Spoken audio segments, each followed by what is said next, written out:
Ces témoignages n'existent plus. Mes chers amis, nous vous saluons dans le nom de notre Seigneur Jésus-Christ.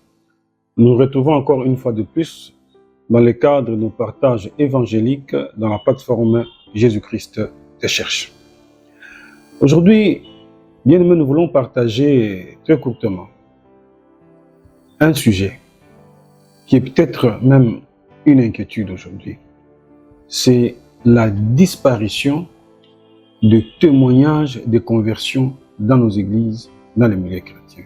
La disparition des témoignages de conversion dans l'église, dans les milieux chrétiens. Quand nous lisons la Bible dans les Actes des Apôtres, au chapitre 26, le verset 20, l'apôtre Paul dit à ceux de Damas d'abord, puis à Jérusalem, dans toute la Judée chez les païens, j'ai prêché la repentance, la conversion et la pratique d'œuvres dignes de la repentance. Donc l'apôtre insiste, il a prêché partout où il passait, selon l'appel qu'il avait reçu du Seigneur, il a prêché la repentance premièrement, la conversion à Dieu et la pratique d'œuvres dignes de la repentance.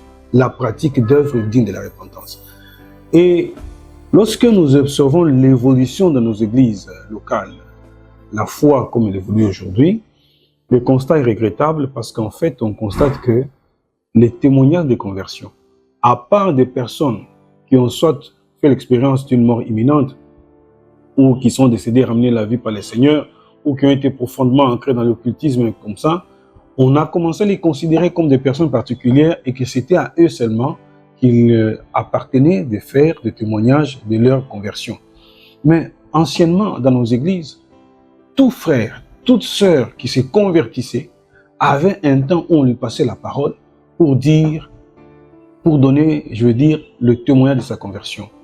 Mon frère, pouvez-vous nous donner le témoin de votre conversion? Oui, avant de connaître le Seigneur, j'étais un homme colérique. J'étais un homme, je vivais dans la drogue, je vivais dans la boisson, et je n'avais pas de paix. Mais lorsqu'on m'a partagé la parole de Dieu, on m'a dit que toutes ces choses étaient des fardeaux de ma vie, des fardeaux mondains, et qui m'exposaient à aller en enfer, j'ai compris que j'avais besoin d'un sauveur. Et j'étais touché par la parole qui a été prêchée ces jours-là. J'ai donné ma vie à Jésus-Christ, je l'ai reçu personnellement comme mon Seigneur et Sauveur, et depuis, je sens une paix est venue en moi, je sens que je marche avec le Seigneur, tout n'est certes pas facile, mais nous continuons à marcher avec le Seigneur. Ces témoignages n'existent plus. Quels sont les témoignages qui existent aujourd'hui? C'est le témoignage au sujet du voyage, du mariage, des besoins des enfants, qui peuvent être légitimes, cela s'entend, mais l'ordre semble renversé. C'est le témoignage du voyage, du mariage, du visa, du combat contre les ennemis, du travail, du souci de promotion, du souci de gloire personnelle. Bien-aimés, la Bible dit, lorsque nous lisons les livres de 1 Pierre, chapitre 1er, verset 18, vous savez que ce n'est pas par des choses périssables, par de l'argent ou de l'or, que nous avons été rachetés de la vaine manière de vivre, que vous avez hérité de vos pères, mais par le sang précieux de Christ, comme d'un agneau sans défaut et sans tache. Donc, Jésus-Christ ne nous a pas sauvés pour des choses périssables. Jésus-Christ ne nous a pas sauvés pour de l'or ou pour de l'argent.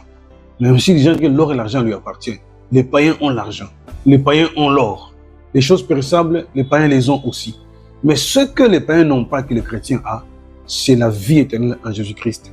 Dès le moment où il a reçu Christ comme son Seigneur et son Sauveur. 1 Corinthiens chapitre 8, verset 8 dit, ce n'est pas un aliment qui nous rapproche de Dieu. Si nous en mangeons, nous n'avons rien de plus. Si nous n'en mangeons pas, nous n'avons rien de moins. Les choses périssables, les aliments, n'apportent rien de spirituel à la vie d'une personne.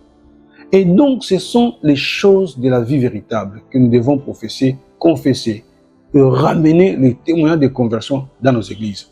Et quand on ramène ces témoignages, plusieurs personnes peuvent en même temps être touchées. Ces témoignages ont un grand fervent évangélique pour changer la vie des autres personnes.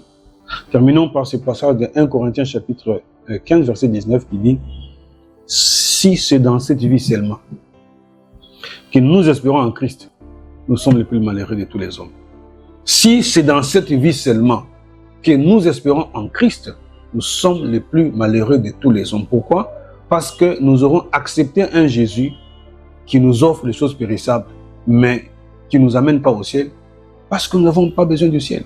Or, la promesse que Dieu a faite aux chrétiens, la destinée du chrétien, c'est Jésus-Christ de Nazareth, lui-même en personne.